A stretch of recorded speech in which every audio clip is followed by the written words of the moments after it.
Hi, mankind has been searching for the fountain of youth for millennia on end. And recently, NMN or nicotinamide mononucleotide has been in the news. But is NMN the fountain of youth? Let us examine this question together.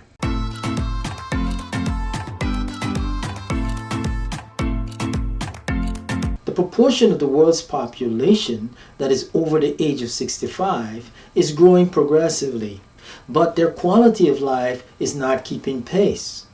As we age, our bodies go through changes that lead to deterioration in motor function, vision, hearing, immune function, and cognitive function. These changes further lead to the onset of age-related diseases such as diabetes, cancer, and dementia. One factor that is believed to trigger the onset of age-related diseases is DNA damage from exposure to radiation and to carcinogens. DNA damage leads to the formation of senescent cells, which can secrete chemokines and cytokines and other inflammatory molecules that can induce senescence in surrounding cells and promote tumor growth. Cells can also become senescent as a result of replicative senescence, which is the loss of the ability to replicate as a result of growing older. Our bodies have mechanisms to repair DNA damage in the forms of ADP-Ribose polymerase, better known as PARP, and Sirtuins, proteins which have multiple enzymatic activities. Both PARP and Sirtuins are mediated by a molecule known as NAD, or nicotinamide adenine dinucleotide.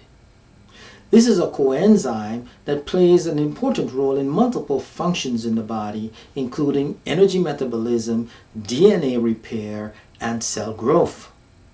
Our bodies synthesize NAD from a variety of dietary precursors, such as L-tryptophan, nicotinic acid, and nicotinamide, through the precursor handler and the salvage pathways. As we age, however, the level of NAD in the body decreases as a result of an increase in enzymes that consume NAD, such as PARP1 and PARP2 and CD38.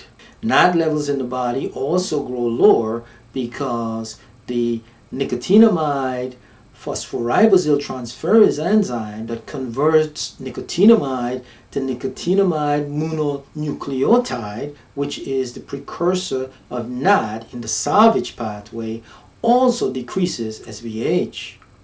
This relative deficiency in NAD disturbs the energy metabolism and DNA repair in the cell. And this can lead to malfunction in multiple systems in the body, leading to cardiovascular disease, Alzheimer's, insulin resistance, diabetes, and cancer. One way we can reverse these changes is to increase the levels of NAD in the tissues and restore them to the levels of youth. We can achieve this by supplying the precursors the body needs to generate more NAD. Niacin, upon ingestion, is quickly absorbed in the gut, and in the body it is transformed into two intermediates, nicotinamide mononucleotide and nicotinamide riboside, which are further converted to nicotinamide adenine dinucleotide, or NAD, in the body. Many studies have shown the effectiveness of NAD augmentation in mice in reversing the signs of aging. NMN supplementation in mice has been shown to be beneficial in cardiovascular disease, Alzheimer's disease, in improving glucose tolerance, in decreasing insulin resistance, and in extending the lifespan of mice significantly. Because of these findings, augmentation of NAD in the human body as a way of reversing the signs of aging is now a hot area of research. And many companies have already produced NMN and NR supplements. NR was granted GRAS, or generally recognized as safe status, by the FDA in 2016. And multiple studies have shown that NMN is effective at raising NAD levels in the human body and that it was safe for humans to take for short periods of time. Long-term safety of NMN, 300 milligrams per kilogram per day up to a year, has so far only been shown in mice. We need long-term studies to establish the efficacy and safety of NMN for extended periods in humans. This is especially important since at least one study has shown that by bolstering the NAD levels in mice, we can speed up the growth of cancers. In fact, NAD-depleting drugs are currently under investigation as potential treatments for cancer. In order to use this apparent miracle drug with confidence, we will first need to evaluate its efficacy and safety with long-term use. The precursors of NAD, niacin, nicotinamide, mononucleotide, and nicotinamide riboside, do not have the same physiologic effects in the body. But there's a large area of overlap, and studies have shown that niacin raises the level of NAD in humans. Niacin, or vitamin B3, has been used for over 50 years to treat hypercholesterolemia in humans.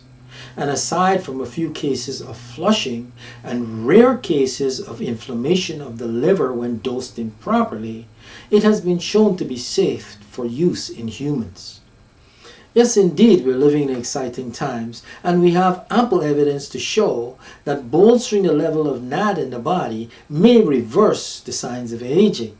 But until we have the results of long-term studies evaluating the efficacy and safety of NMN with extended use in humans, we are probably better off sticking to the tried and true vitamin B3 or niacin to bolster our NAD levels. Thank you for watching. I hope you found the video useful, and if you did, like, share, and subscribe to the channel so that we can continue to bring you interesting topics in medicine. Until we meet again, stay healthy and stay safe.